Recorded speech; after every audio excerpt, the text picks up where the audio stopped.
Sige na! Good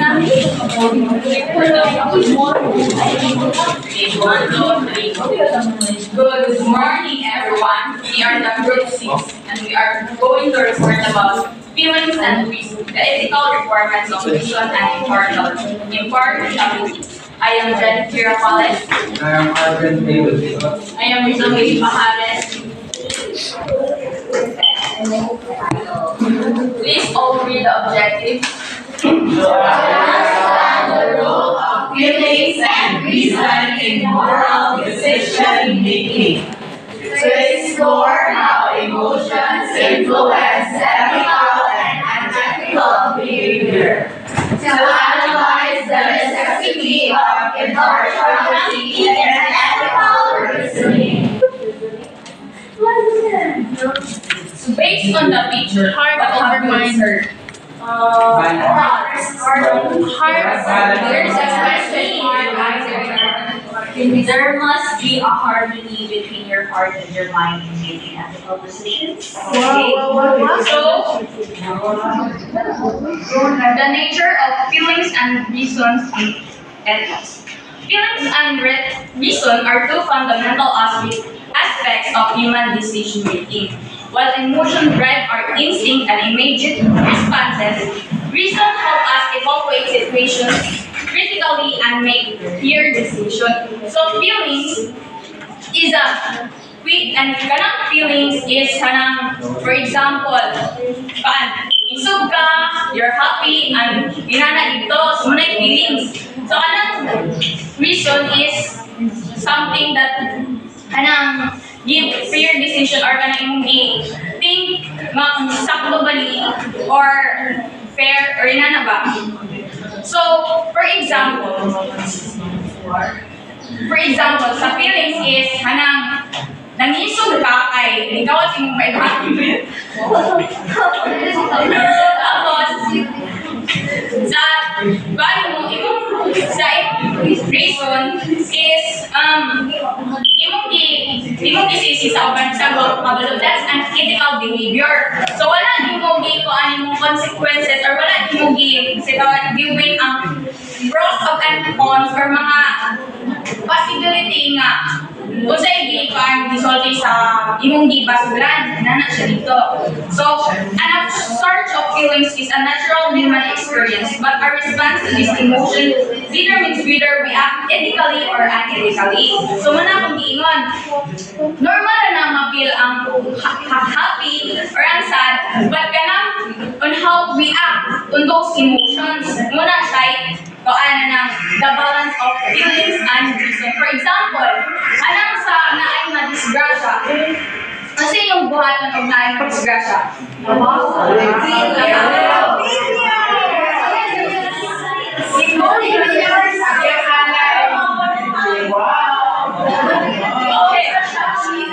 Okay na.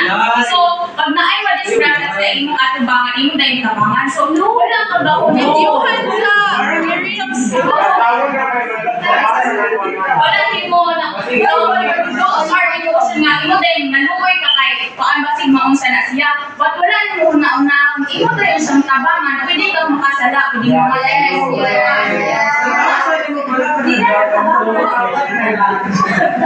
wala siya ikuan the balance of imong i-balance ang imong feelings of ang reason.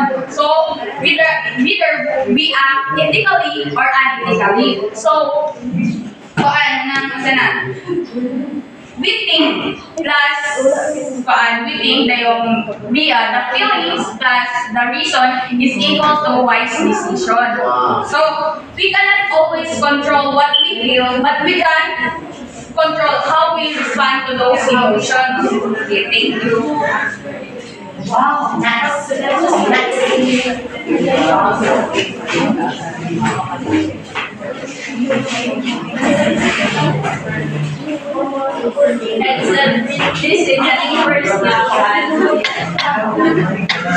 ethical requirements of reason and partial ethics demands that all situations and rational reasons also allows us to evaluate situations from multiple perspectives, ensuring fairness and impartiality. Walang friend. Hindi ka. Dapat ito pa naman sa request na arms.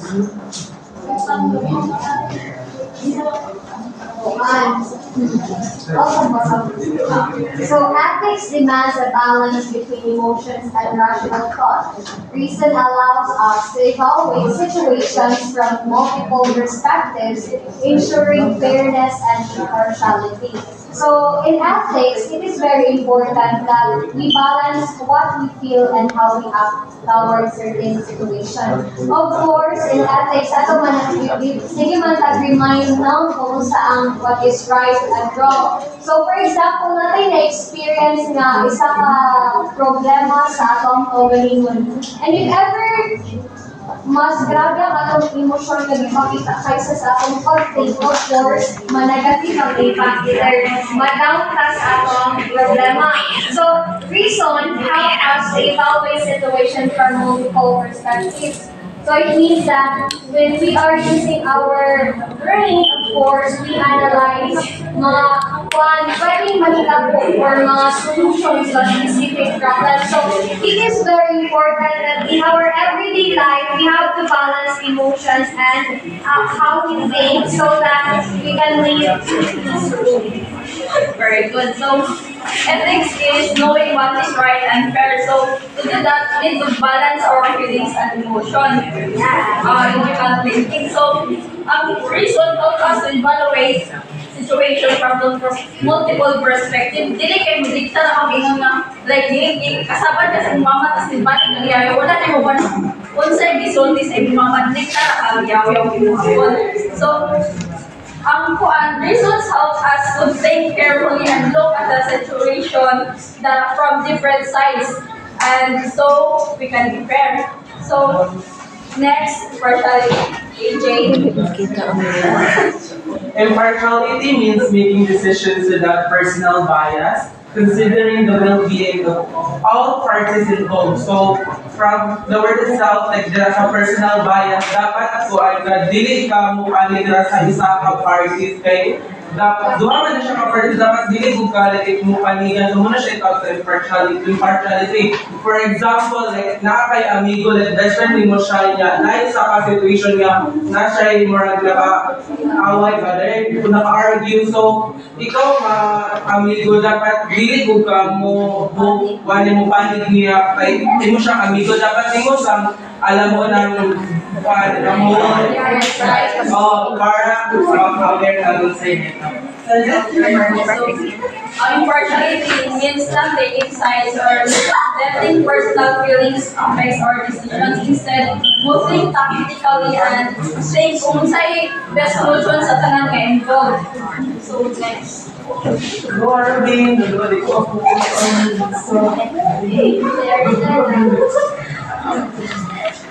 There kami.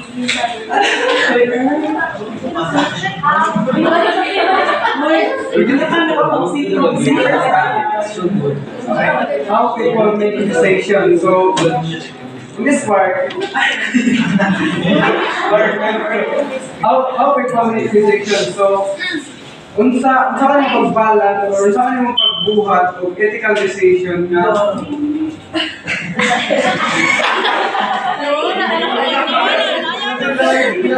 so what the emotion response and the rational response. So unsa ka kung ganahan ka maghimo og ethical decision nga sa step by step. After realizing the personal moral experiences, so let's regular John.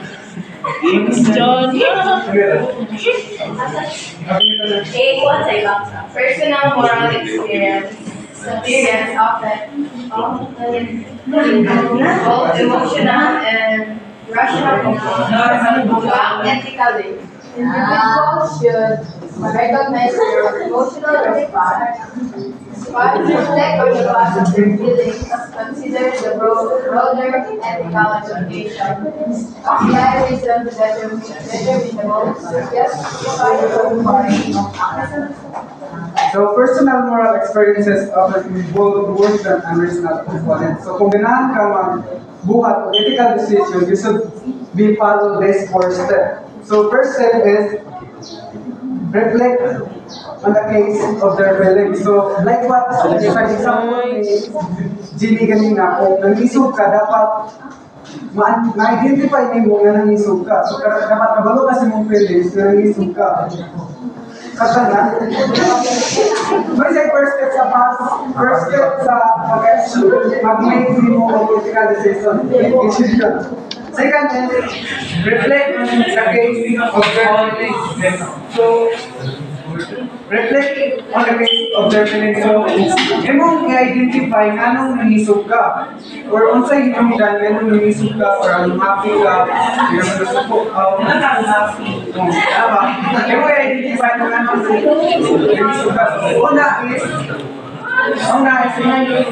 is identify name yung ano yung physical. Ang ikalawa is inside yung gun. Inside ko. And number 3 is consider the brothers ethical communication.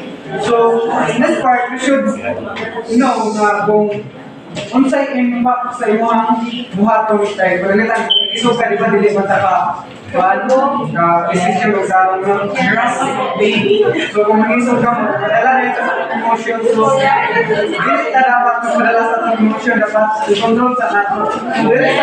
Address number 4, dili na mo i-apply ang apply reason to determine the most realistic course of action. So dili na mo i-apply ang ang imong rational response. So, imong unang ko, dili mo tayo rational response is always hanapin sa ethical decision baka dili makadapat.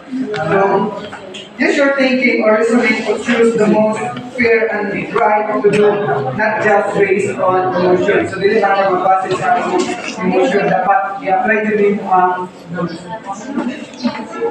rational apply naman rational response. Alright. So, very reasonable and emotional responses. So, when facing an ethical decision, it is important to recognize the difference between the reasonable and emotional responses. So, a key distinction between emotional and reasonable responses lies in their long-term consequences. So, in emotional responses, often imagine na, so, if kalit na palit like for example, nagkasakit yung mga anak, dayon, yes. Wala kayo pang may pambayad sa hospital. So, pagawas din mo na kayo nakita dito, makita ka na siya skills na karta, na siya ID. So, kung sa'yo mo po ato. Iulit ang Iulit ang ID kasi ko na karta. Kaya kayo I think kung ano man, ito ka naman. So, yung po ato, iulit din mo ang karta. So, wala siya itawag sa emotional reactions. Well, in reasonable responses, wala siya yung din ka critically, hindi ka matingtal ko. Una-una ka, kung sa'y mga possible consequences kung take ka na imo una-una kung sa'y dapat ko ato na sakto and example siya ni right and fair. So, emotional reactions are often immediate and even personal experiences. Di ba? Ariel, si best friend, si gamit emotional responses ba? Ay, nakakabalik ko, may ato. So, ang one na emotional responses, if direkta na sa wala ka nag-get, direkta na like yung mga friend, kapuan, nakaka-episode yung mag-imatas. Ikaw nga nakabalog, direkta kag ato niya, wala niyo mo paminawa ang both sides kung sa pwede yan. All na situation. So, in reasonable responses require reflection and critical analysis. So, ang imong reasonable dapat kuan kanito kuan involved thinking carefully before acting.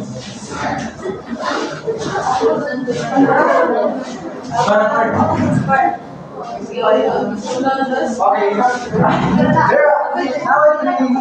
There is scenarios that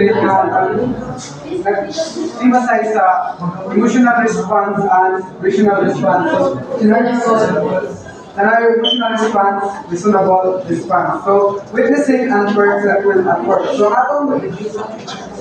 So, when you witness unperception at work, it is natural to feel as one, be angry or want to confront immediately, like what Teresa said. So, reacting with anger and confrontation. So, for example, si Arna at si EG, kauban sila sa trabaho. Si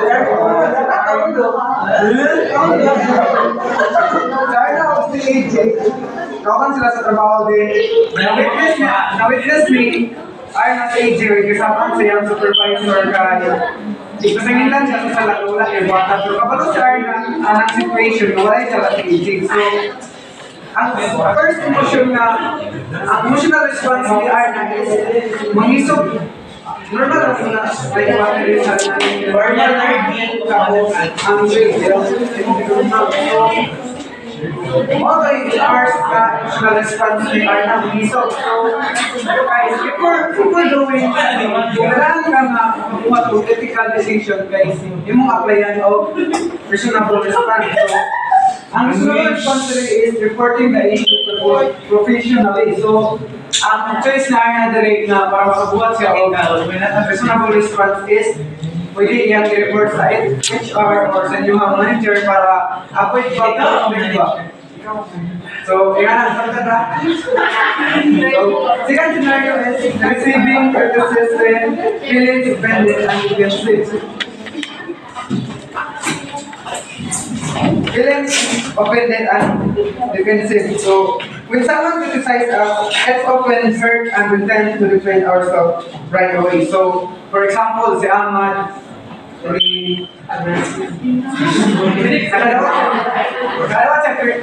i-criticize siya ba? At wala hindi kasi si Ahmad, nag-reporting daw siya. Ang yan, sa yan reporting is wala ganun yung teacher niya ba? So, wala ganun yung teacher sa yung report. So, i-criticize din ng Ahmad na need to improvement ang imong reporting sa imong visual aids, sa emotional response ni Van with partner Van wala siya malain report dia siya sa yung visual aids or sa reporting na effort siya. So it's normal na kapag si Vigilo o Van ayun, sa iyang rational response is facing moral dilemmas of considering feedback for self-improvement. So, pwede i-apply ni Vigilo ang situation is one, yan i-face ang situation, yan i-confront ang teacher, yan pang-talon, so, gamitin niya ang criticism at self-improvement sa iyang report. Natapatan ba? Yes. Yes. So number 3 is facing moral dilemma. So like for example, sa ganina is facing moral dilemma is emotional response is acting based on personal feelings. So like what example ni sa ganina is nakakita ka like what ka na 500 ang barta tas may problem ba? May problem sa mga ratio, sa mga profit sa mga project. So wala may ID sumupa, wala may ID kita pa. So ako naman na kasi si Jenny nakakita ako ng kita ka. Ako naman na si Jenny na ako na lang yan. ako ibayad sa among pension na. So, my friend, mo to yung emotional response. So, we need to make decision, hindi ka naman so, this is, we need to think, we need to make decision physically man. So, evaluating the situation with fairness and logic. So, kung sa may possible na yung mga hindi niya itong makita ka, kung ganaan mo buhat physical decision. Wala na idea. Asa may kung dili siya sa campus makita ko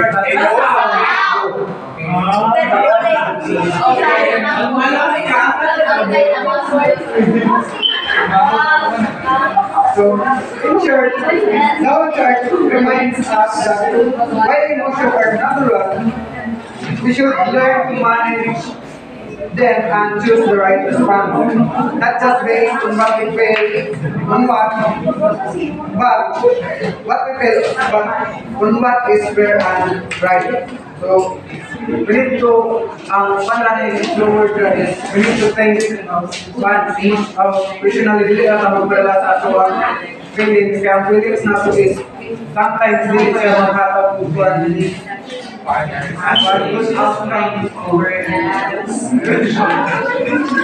So, that's all lang. Conclusion na sa EP. Emotions are natural. Hindi na nakasaludan. Continuously. Go guys! So, can you read everyone? Emotions are natural and essential part of moral experiences. But reason and impartiality are crucial in making ethical decisions. Ethical behavior arises when individuals reflect on their feelings, consider the perspectives of others, and apply logical reasoning to their actions. Striking a balance between emotion and reason leads to more just and moral outcomes. Sa ganitong immortality, wala ka di panigan.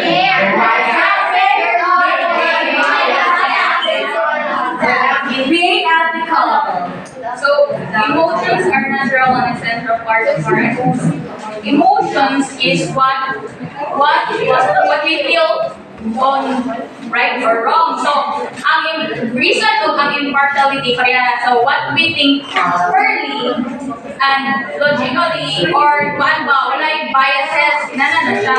So, kamukuha ng ethical decision, atong i-balance ang emotion at ang reasons for impartiality. Thank you.